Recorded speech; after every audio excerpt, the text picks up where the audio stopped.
وقرن في بيوتكن ولا تبرجن تبرج الجاهلية الأولى এ মুসলমান যুবক আল্লাহর গোলাম হে মুমিন হে নিয়ামতপুরবাসীরা ভালো করে শোনো হে গোলাম হে আমার পর্দানিস মা বোনেরা ভালো করে শোনো আল্লাহ পাক রব্বুল আলামিন আয়াতের মধ্যে বলেন হে মহিলাগণ তোমরা তোমাদের ঘরে অবস্থান করো খবরদার খবরদার তোমরা জাহিলিয়া যুগের মহিলাদের মতো সুন্দর সাজসজ্জ করে বাইরে বের হয় না আল্লাহ পাক মহিলাদের ঘরে থাকার জন্য বললেন ব্যাপারটা কি তারপরে আল্লাহ জানায় দেন হে মহিলাগণ তোমরা ঘরে পর্দা থাকো পর্দার ভিতরে থাকো বাইরে পর্দা ছাড়া চলো না এখন মহিলারা বলতে পারে তাহলে কি ঘরে সর্বক্ষণ থাকবো বাইরে যাওয়ার কি কোনো সুযোগ নাই হ্যাঁ আছে বাইরে তুমি যাবা তবে পর্দা সহিত তুমি বাইরে যাবা এর ব্যতিক্রম কাজ করা যাবে না এ পর্দা ছাড়া চললে বড় কঠিন অবস্থা হয়ে যাবে রে মা বেপরদায় ঘুরলে আল্লাহ পাকের কাছে কি জবাব দিবেন একটু চিন্তা করে দেখুন দুনিয়ার জমিনে চলাফেরা করতেছে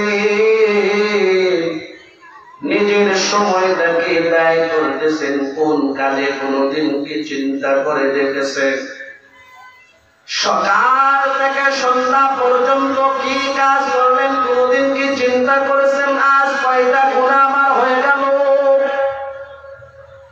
আজ কয়টা নেকি করলাম আজ সারা দিনের মধ্যে আল্লাহ পাকের কয়টা হুকুম মানলাম আজ কয়টা গুনাহ আমার দ্বারা হয়ে গিয়েছে কোনদিন কি চিন্তা করেছেন হে মুসলমান যুবক ভাই আপনি একটু ভালো করে শুনুন আল্লাহ পাক আপনাকে একটা হালাল স্ত্রী দান করেছেন তাকে পর্দা রাখার ব্যবস্থা করার দায়িত্ব হলো আপনার আল্লাহ পাক একটা কন্যা সন্তান দান করেছেন তাকে পর্দা রাখার ব্যবস্থা করার দায়িত্ব হলো আপনার এ মা আপনি মনে করলেন পর্দায় ঘুরে মানুষরা আমার দিকে তাকাইল মানুষদেরকে আমি আনন্দ দিলাম না জানি আমার দাম বেড়ে গেল আমি বলি না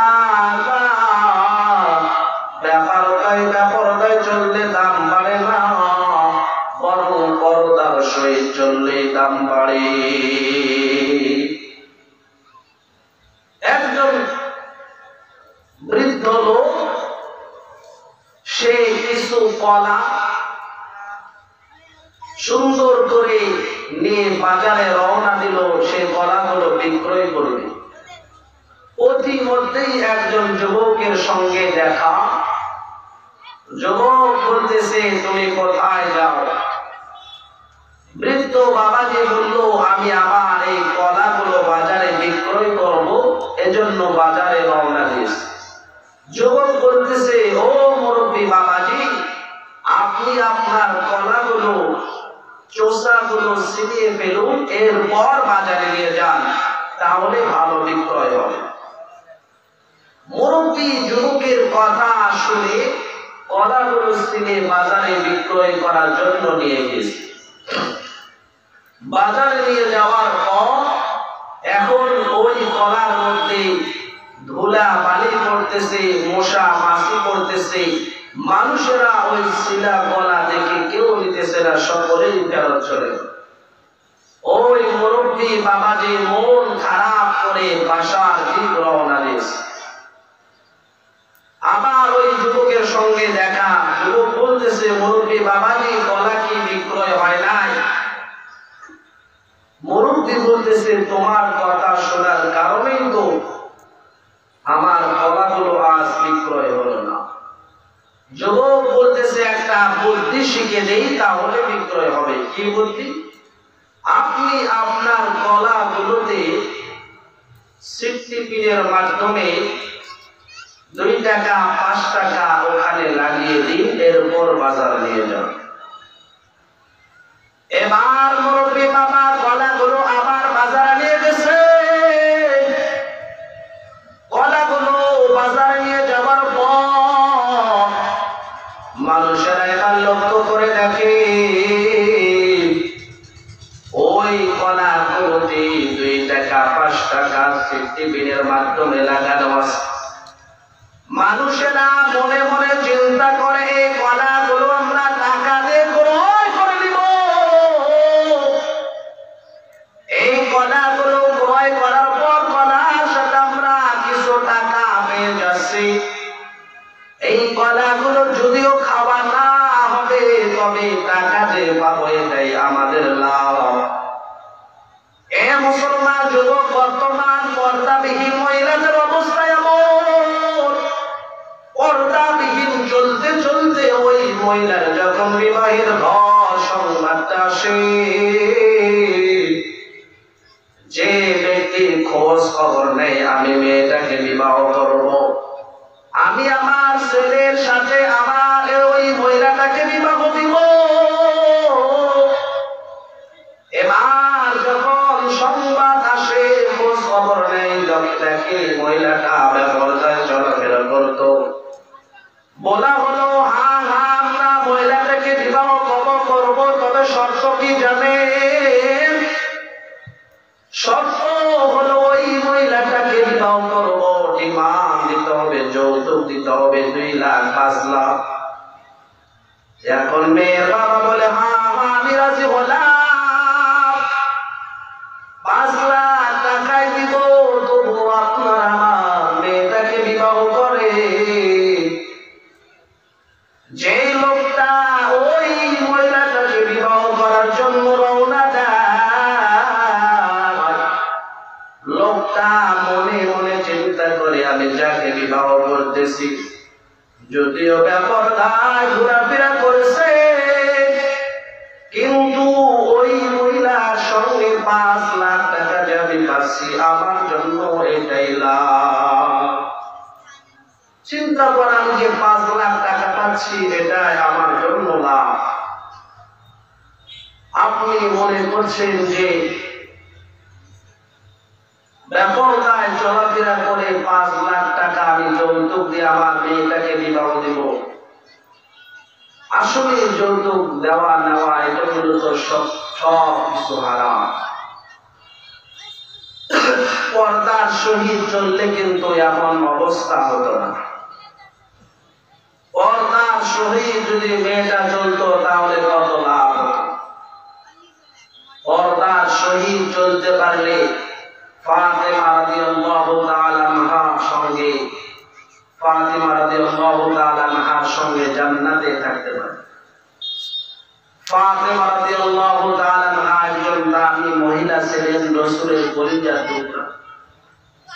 তিনি দামি মানুষ হলেন কেন? আম্মা জান খাদিজাতুল কুবরার গর্ভে আসার কারণে।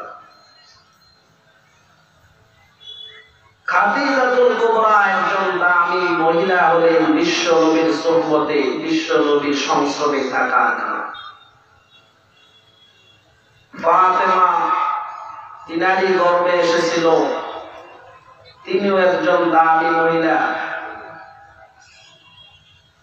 আয়েশা আম্মা জান খাদিজাতুল কুবরা বিশ্ব নবীর জন্য খাবার দিয়ে যেতেন, বিশ্ব নবী ধ্যানে মগ্ন থাকতেন ওখানে। তো আল্লাহ পাক খুশি হয়ে খাদিজাতুল কুবরাকে তাকে সালাম পাঠিয়েছিলেন। আল্লাহ খুশি হয়ে দিনের জন্য অনেক কষ্ট করেছেন তিনি, অর্থ সম্পদ সব ব্যয় করে দিয়েছিলেন। পর্দার সহিত থাকতেন, যেভাবে চলাফেরা করতেন, তবুও তিনার ভয় একটা ছিল, মরণের পর আল্লাহ পাকের কাছে কি হিসাব দেব। এই ভয়ে বিশ্ব নবীকে ডাক দিয়ে বলেন, এ মুসলমান যুবক খুব ভালো করে শুনুন হে মুমিন, আম্মা জান খাদিজাতুল কুবরা রাদিয়াল্লাহু তাআলা আনহা মৃত্যুর আগে আগে পয়গম্বরকে ডাক দিয়ে বলেন, ও আমার প্রাণের স্বামী, আমার মৃত্যু হয়ে যাবে কবরে রাখার পর, কেউ আমার খবর নেবে না, আমার কবরে কি অবস্থা হবে আমার কোনো জানা নাই। ও প্রাণের স্বামী আমার, আপনি যদি একটা আমার জন্য কাজ করতেন তাহলে আমার মৃত্যুর পর আমি শান্তি পাইতাম। বিশ্বনবী ডাকতে বলল, খাদিজা, সারা জীবন ভর তুমি ইসলামের জন্য অনেক কষ্ট করেছো, সারা জীবন ভর কষ্টে কষ্টে তুমি তোমার জীবন যাপন করেছো। ও খাদিজা, তুমি আজ আমাকে যা বলবা আমি সব তোমার কথাগুলো শুনবো। খাদিজা ডাকতে বলো, মায়ার নবী, আমার মৃত্যুর পর আপনি আপনার জুব্বা দ্বারা আমার কাপড়টা পরাইবেন, আর আমার কবরে আল্লাহ পাক ফেরেশতা পাঠানোর পর আমি যতক্ষণ কবরে ফেরেশতাদের হিসাব না দিব ততক্ষণ পর্যন্ত আপনি আমার কবরের পাশ থেকে যাবেন না। কয়েকদিন পর খাদিজাতুল কুবরা রাদিয়াল্লাহু তাআলা আনহার মৃত্যু হয়ে গেল।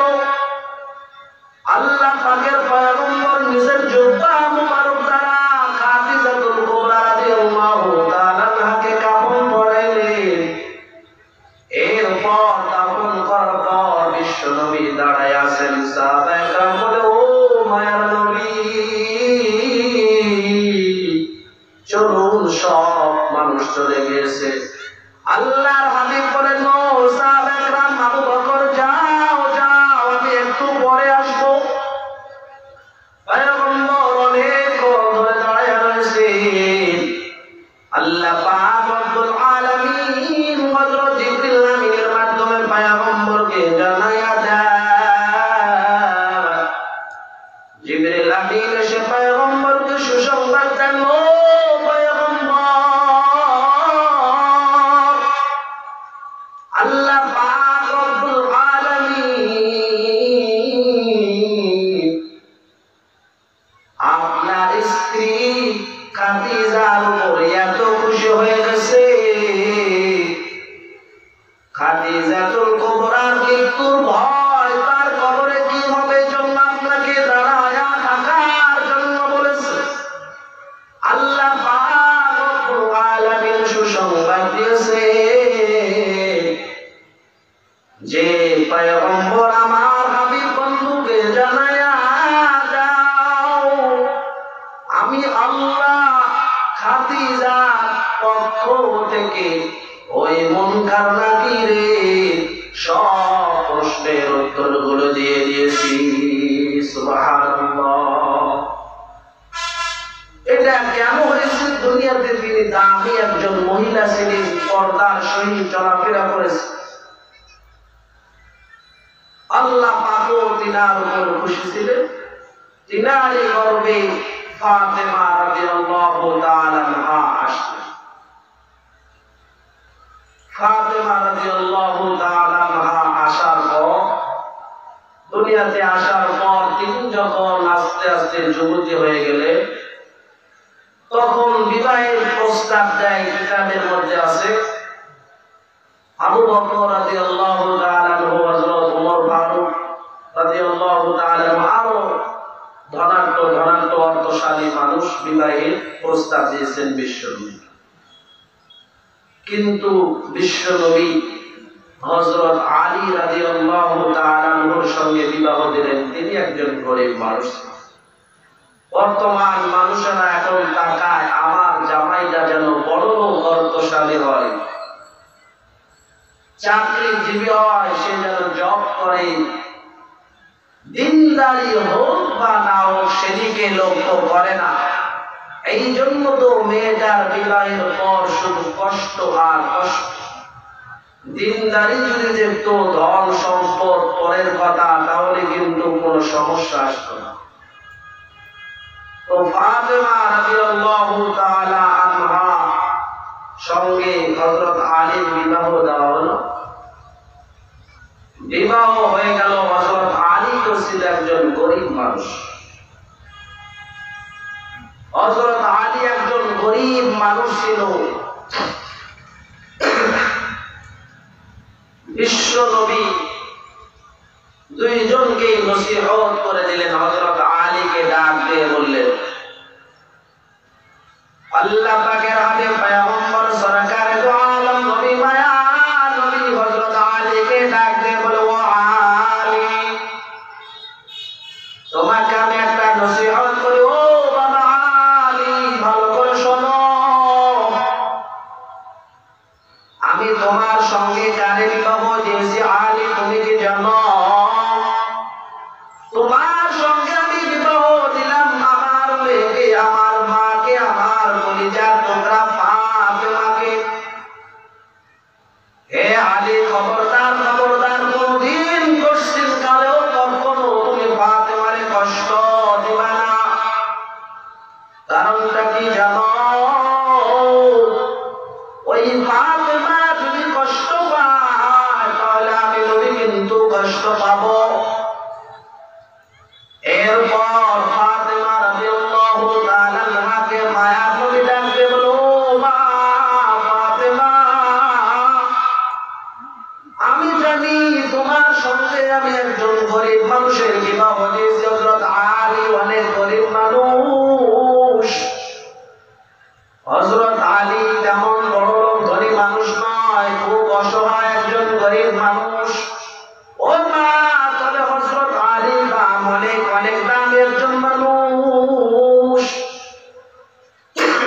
আল্লাহ রাব্বুল আলামিনের কাছে হযরত আলীর অনেক দাম। ও মা, কোনদিন কোনদিন কালেও জিন্দেগিতে কোনদিন তুমি ওই আলীরে কষ্ট দিবা না। তোমার স্বামীকে যদি কষ্ট দাও, তাহলে মা তোমার বড় কষ্ট হয়ে যাবে। আল্লাহ পাক রব্বুল আলামিন তোমাকে পছন্দ করবেন না রে মা। খবরদার খবরদার, জিন্দেগিতে কোনদিন তুমি তোমার স্বামীকে কষ্ট দিবা না। বর্তমান বাবাদেরও এমন হওয়া উচিত, মেয়েটার বিবাহ দেওয়ার পর মেয়েটাকে ডেকে ডেকে নসিহত করা, উপদেশ দেওয়া, হে মা, তোমাকে তোমার যে বিবাহ দিলাম সেটা তো তোমার স্বামী, তোমার স্বামীর অনেক মর্যাদা দাম। খবরদার, তুমি তাকে কিন্তু কষ্ট দিবা না। তোমার মেয়েটাকে তুমি কষ্ট দিবা, তোমার স্বামীকে কষ্ট দিবা না। তোমার স্বামীর খেদমত করবা। এগুলো নসিহত করা দরকার। ফাতেমা রাদিয়াল্লাহু তাআলা আনহা বিশ্বনবীর কলিজার টুকরা ছিলেন, কিন্তু এদিকে নসিহত করলেন স্বামীকে কষ্ট দিবা না। একদিনের ঘটনা, বিশ্বনবী তিনি তিনার মেয়ের বাসায়, ফাতেমার বাসায় বেড়ার জন্য গেলেন, বেড়াতে গেলেন। কিন্তু এ দেখতেছে মেয়েটার মনটা কেমন যেন খারাপ। বিশ্বনবী বলে, মা, তোমার মনটা কেন খারাপ? আমি কিছু বুঝতেছি না। তোমার স্বামী কি কষ্ট দিয়েছে রে মা? আমি জানি আলী একজন গরিব মানুষ, হয়তো সে তোমাকে কষ্ট দিয়েছে, তার কথায় তুমি মনে হয় কষ্ট পেয়েছে। কিন্তু ফাতেমা রাদিয়াল্লাহু তাআলা আনহা ডাক দিয়ে বলেন, বাবা, আমার মনটা খারাপ হওয়ার কারণ হচ্ছে আপনার জামাই আলী কাজ করতে করতে বাসা আসলো, দরজার সামনে দাঁড়াইছে। এমন অবস্থায় আমি বাসার কাজ করতেছিলাম। আমাকে ডাকতে বলল, ফাতেমা, আমাকে এক গ্লাস গ্লাস পানি দাও, আমি একটু পানি পান করব। কিন্তু আমি যেহেতু বাসার কাজে ব্যস্ত ছিলাম, কর্মে ব্যস্ত ছিলাম, এজন্য আমার স্বামীকে আমি একটু বললাম, ও আমার প্রাণের স্বামী, আপনি একটু দাঁড়ান, আমি আপনাকে পানি দিচ্ছি, একটু অপেক্ষা করুন। ফাতেমা বলে, আমি একটু পর দেখতেছি আমার স্বামী আর নাই, পানি পান না করেই তিনি চলে গেছে। এজন্য আমার মনটা খারাপ, মনে হয় আমার স্বামী আলী কষ্ট পেয়ে মনটা খারাপ হয়ে সে চলে গেছে। বিশ্ব নবী কথাটা শোনার পর ফাতেমাকে ডাক দিয়ে বললেন, হে মুসলমান যুবক, খুব ভালো করে শুনুন, হে মুমিন পর্দানিশী আমার মা বোনেরা, একটু ভালো করে লক্ষ্য করুন কথাটার প্রতি। হে মা, বিশ্ব নবী, যেই বিশ্ব নবী বলেছেন আমার মেয়ে ফাতেমা হলো আমার কলিজার টুকরা, ফাতেমাকে কেউ কষ্ট দিলে আমি নবী কষ্ট পাই, ফাতেমাকে তোমরা কোনোদিন কষ্ট দিবা না, হে আলী কোনোদিন কষ্ট দিবা না। যেই ফাতেমাকে নিজের প্রাণের চাইতেও বিশ্ব নবী বেশি ভালোবাসতেন, যে ফাতেমাকে না দেখলে বিশ্ব নবীর মনটা ভালো থাকতো না। বিশ্ব নবী কোথাও সফরে গেলেও ফাতেমার সাথে দেখা করে যেতেন। আবার আল্লাহ তাআলা নবী পয়গম্বর সরকার দু আলম নবী মায়ার নবী যখন কোন সফর যুদ্ধ থেকে আসতেন, ফাতেমার সঙ্গে আগে দেখা করতে। এত প্রাণ প্রিয় একজন মেয়ে, কলিজার টুকরা ফাতেমা, ওই ফাতেমাকে বিশ্ব নবী ডাকতে বলেন, ও ফাতেমা, ও মা, তুমি কিন্তু কাজটা ভালো করো না। ও মা, তুমি তোমার স্বামী আলীর সাথে ভালো ব্যবহার করো নাই।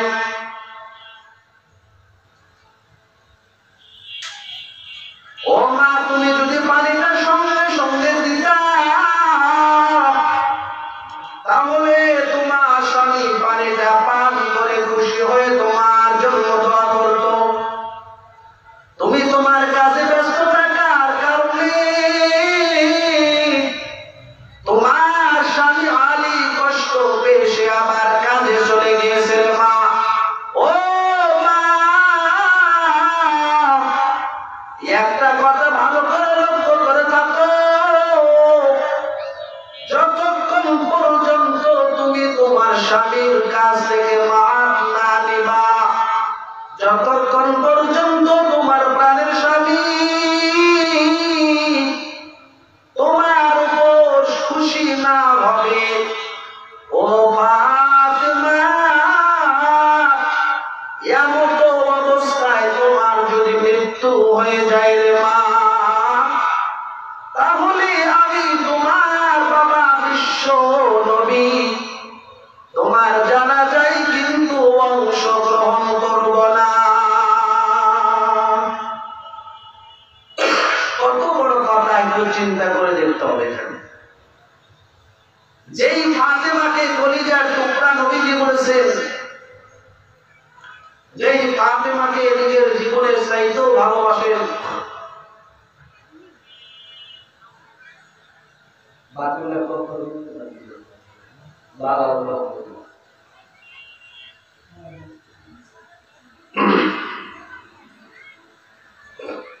যেই ফাতেমাকে নিজের জীবনের চাইতেও ভালোবাসতেন, ওই ফাতেমাকে বলতেছে তোমার স্বামী কষ্ট পেয়ে গেছে, যতক্ষণ পর্যন্ত তুমি তোমার স্বামীর কাছ থেকে মাপ না দিবা, ততক্ষণ পর্যন্ত আমি নবী এমন অবস্থায় তোমার মৃত্যু হয়ে গেলে তোমার জানাজায় কিন্তু অংশগ্রহণ করব না। তাহলে একটু চিন্তা করা দরকার নিজের স্বামীকে তাহলে কেমন মহব্বত করতে হবে। নিজের স্বামীর সাথে বেয়াদবি করা যাবে না। এই কাজটা কখন শিক্ষা করা যাবে? যখন আমার মধ্যে এরকম কোন গুণ থাকবে। আর এরকম গুণ অর্জন করা যাবে কোথায়? বর্তমান যেসব স্থানে মেয়েদেরকে, মা বোনদেরকে কোরআন হাদিসের কিছু শিক্ষা দেওয়া হচ্ছে। যেমন নাকি আজকের মাহফিল হচ্ছে মহিলা মাদ্রাসা উদ্যোগে। এই মহিলা মাদ্রাসা কিন্তু আমার বোনদেরকে কোরআন হাদিসের শিক্ষায় শিক্ষিত করা হচ্ছে। এরা কোরআন হাদিস জানার পর বুঝবে স্বামীর দাম কেমন। কোরআন হাদিস জানার পর তাদের দাম বেড়ে যাবে। যে সব বাবারা এখানে তাদেরকে ভর্তি করে দিল, পড়াইতেছে, এসব বাবাদের দামও অনেক বেশি। হাদিসের মধ্যে আছে কোরআনের হাফেজ হলে তার সম্মান কেমন হবে। হাফেজ এবং হাফেজ অর্থাৎ কোরআন যে শিখলো তাদের পিতার কেমন সম্মান হবে। আল্লাহ পাক নূরের টুপি কিয়ামতের ময়দানে তার পিতা মাতাকে পরিয়ে দিবে। স্কুল কলেজ ভার্সিটিতে পড়াইলে তাদের বাবা মাকে নূরের টুপি পরিয়ে দিবেন, এরকম কথা কোন জায়গায় নাই। তাই বলে কি আপনি পড়াইবেন না সেটা কথা নয়। শিক্ষিত করার জন্য পড়াইতে হবে, তবে পর্দার সহিত। বেপরদায় পড়াইলে ওই বাবাকে হিসাব দিতে হবে। যতক্ষণ পর্যন্ত বাবার দায়িত্বে থাকবে, স্বামীর ঘরে যাওয়ার আগ পর্যন্ত মেয়েকে পর্দা রাখার দায়িত্ব হলো বাবা। মেয়ে যদি বেপরদায় ঘোরাফেরা করে তাহলে এর হিসাব দিতে হবে তার বাবাকে। বাবা না থাকলে বড় ভাইকে। বিবাহ দেওয়ার পর দায়িত্ব হলো তার স্বামী। বেপরদায় ঘুরলে স্বামীকে হিসাব দিতে হবে। বেপরদায় ঘুরলে কি ক্ষতি? মা বোনেরা যদি নিজেরা আবার সচেতন না হয় তাহলে তারা কি বেঁচে যাবে না? স্বামীকে তো হিসাব দিতে হবে। সে বেপরদায় ঘুরলো যে মা বোন, তার কি অবস্থা হবে? একটা ঘটনা যদি আমরা শুনি তাহলে বুঝতে পারবো। কিতাবটা আমার কাছে আছে, এটা ঘটনা ঘটেছে এক স্থানে। তো ঘটনা ঘটার পর আলেম ওলামা এটা লিখে দিয়েছে যাতে করে মানুষদের কাছে জানাজানি হয়, মানুষেরা ভয় করে এইরকম কাজ থেকে বিরত থাকে। কি ঘটনা? এক কবরের পাশ দিয়ে একজন ব্যক্তি রওনা দিয়েছে। সে চলতেছে, রাস্তার পাশে তো অনেক কবরস্থান থাকে, কিন্তু কবরের মধ্য থেকে, কবরের ভেতর থেকে কে যেন বলতেছে, আমাকে তোমরা কবর থেকে উঠাও, আমাকে বাঁচাও, আমি কবরে জীবিত অবস্থায় আছি। ওই লোকটা মনে মনে চিন্তা করলেন, হয়তো আমি ভুল শুনেছি, এটা কি কোনোদিন সম্ভব? কবরের ভিতর থেকে আবার মানুষ কথা বলবে। সে আবার সামনে অগ্রসর হয়েছে, আবার শুনতেছে কে যেন কথা বলতেছে। লোকটা একটু হাঁটি হাঁটি পা পা করে কবরে চলে আসছে। এক কবরের পাশে তিনি মনোযোগ সহকারে শুনতেছেন, দেখতেছেন বাস্তবেই কবরের ভিতর থেকে মহিলা মানুষের আওয়াজ আসছে। ওই মহিলাটা বলতেছে, আমাকে আপনারা কবর থেকে ওঠান, আমি কবরে জীবিত অবস্থায় আছি, আমি মারা যাইনি। লোকটা তাড়াতাড়ি করে তিনি এক গ্রাম, পাশেই গ্রাম ছিল, যাই বলতেছে, আপনাদের এই গ্রামের কবরে এরকম অবস্থা আমি শুনতে পারলাম। তারা তাদের ইমাম সাহেবের কাছে গেল। ইমাম সাহেব মানুষদেরকে নিয়ে আসার পর দেখতেছে বাস্তবে আওয়াজ পাওয়া যাচ্ছে। তাড়াতাড়ি কবর খনন করা হলো, দেখতেছে একজন মহিলা মানুষ উলঙ্গ অবস্থায় আছে। বলল, আমাকে তাড়াতাড়ি একটু কাপড় দিন। সে তার শরীরটা কাপড় দ্বারা আবৃত করে মহিলাটা দৌড়ে তার যে বাসা ছিল বাসায় চলে গেছে। এরপর তিনি তিনার বাসার দরজা আটকে দিয়েছে। মানুষেরা বলল, তোমাকে আমরা চিনলাম না, তুমি আবার মৃত মানুষ, কবর থেকে তুমি উঠলে, জীবিত ছিলে, ব্যাপারটা কি? আমরা তোমার সাথে সাক্ষাৎ করতে চাই। এ মুসলমান যুবক, কথাটা ভালো করে শুনুন। হে গোলাম, ওই মহিলা ঘরের ভিতর থেকে বলে, আমাকে আপনারা দেখলে সকলেই সহ্য করতে পারবেন না, আমার চেহারা দেখলে সকলে সহ্য করতে পারবেন না, সকলে আমাকে দেখলে ঠিক রাখতে পারবেন না। মানুষেরা তবুও পিড়াপিড়ি করলো, না না, আপনার সাথে আমরা সাক্ষাৎ করতে চাই। কয়েকজন যুবক সাহস করে ভিতরে প্রবেশ করলো। প্রবেশ করার পর দেখে মেয়েটা কাপড় দ্বারা তার শরীরটা আবৃত করে আছে। মানুষেরা ডাক দিয়ে বলল, ও মা, তুমি তোমার শরীরটা কাপড় দ্বারা আবৃত করে আছো, আমরা একটু তোমাকে দেখতে চাই, কে তুমি? দেখাও। মহিলাটা তার কাপড় মাথা থেকে একটু সরিয়ে ফেলেছে। মানুষেরা দেখে তার মাথায় কোনো চুল নাই।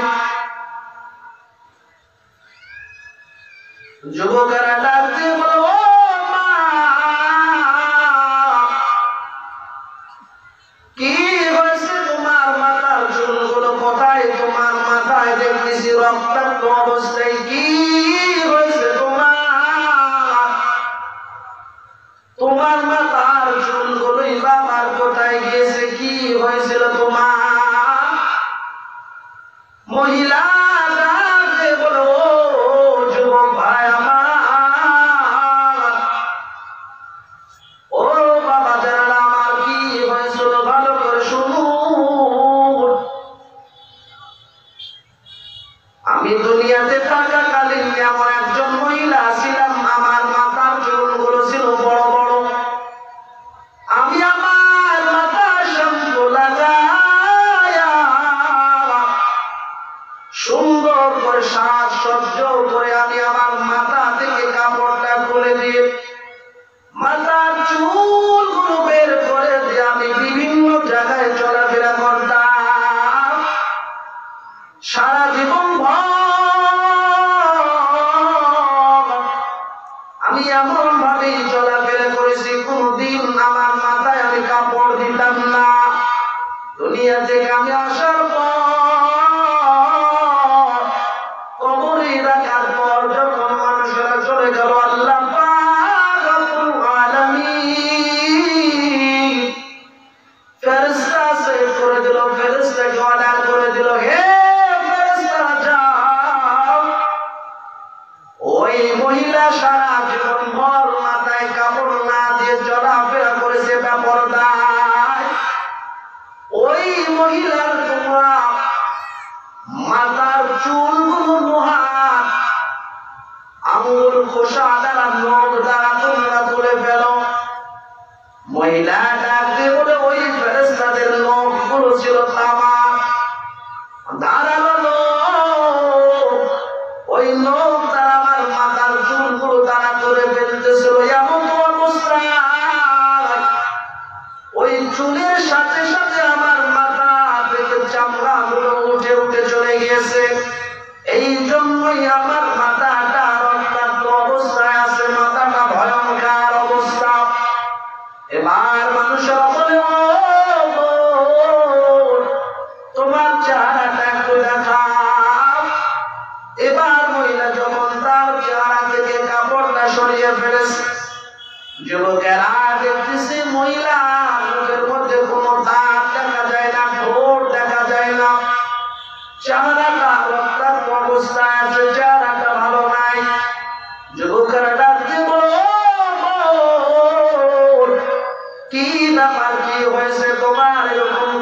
অবস্থা।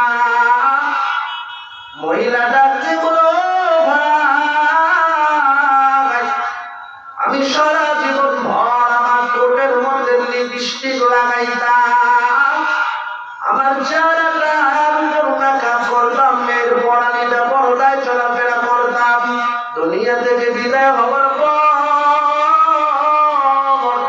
কবরে আসার পর আমার আল্লাহ তাআলা রব্বুল আলামিন ফেরেশতার মাধ্যমে আমার ওই ঠোঁটগুলো কাঁচি দ্বারা কেটে ফেলেছে। আমার ঠোঁট আর নাই, লিপস্টিক লাগানোর কারণে আমার এরকম অবস্থা হয়ে গেছে। এরপর মেয়েটার যখন মুখগুলো দেখা হলো, দেখতেছে রক্তাক্ত অবস্থায়।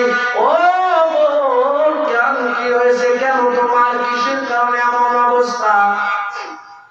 মেয়েটা ডাকতে বলো ভাই, আমি আমার লোকের উপরে আলতা লাগাইতাম, সুন্দর করে নখ পালিশ করতাম, দুনিয়ার জমিনে বেপরদায় চলাফেরা করার কারণে কবরে আসার পর আল্লাহ পাক রব্বুল আলামিন ফেরেশতার মাধ্যমে আমার ওই নখগুলো লোহা দ্বারা, আমার জাম্বুর দ্বারা, প্লাস দ্বারা উঠিয়ে নিয়েছে, যার কারণে আমার কোনো নখ দেখা যায় না।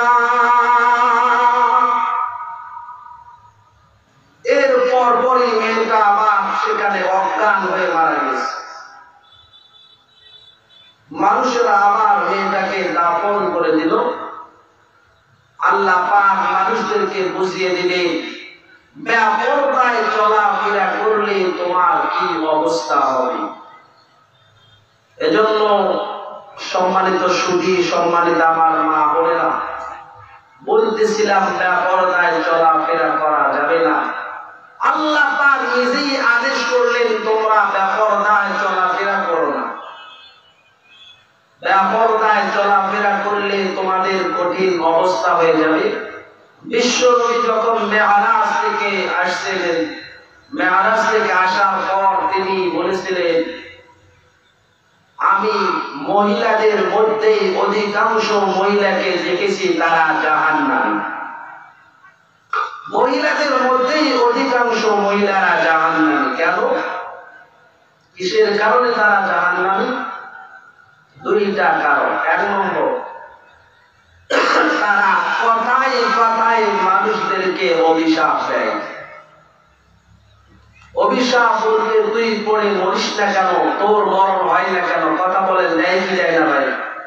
অধিকাংশ মহিলারা এইভাবে কথায় কথায় মানুষদেরকে গালিগালাজ করে, অপবাদ দেয়, মানুষদেরকে তারা বদদোয়া করে, এরকম কথায় কথায় অভিশাপ দেয়। দুই নম্বর কি, মহিলারা অধিকাংশ, অনেক মহিলা, সব মহিলা কিন্তু না, সব মা বোনরা কিন্তু না, অনেক মহিলা আছে তারা কিন্তু তাদের স্বামী ব্যাপারে নাশুকরিয়া করে।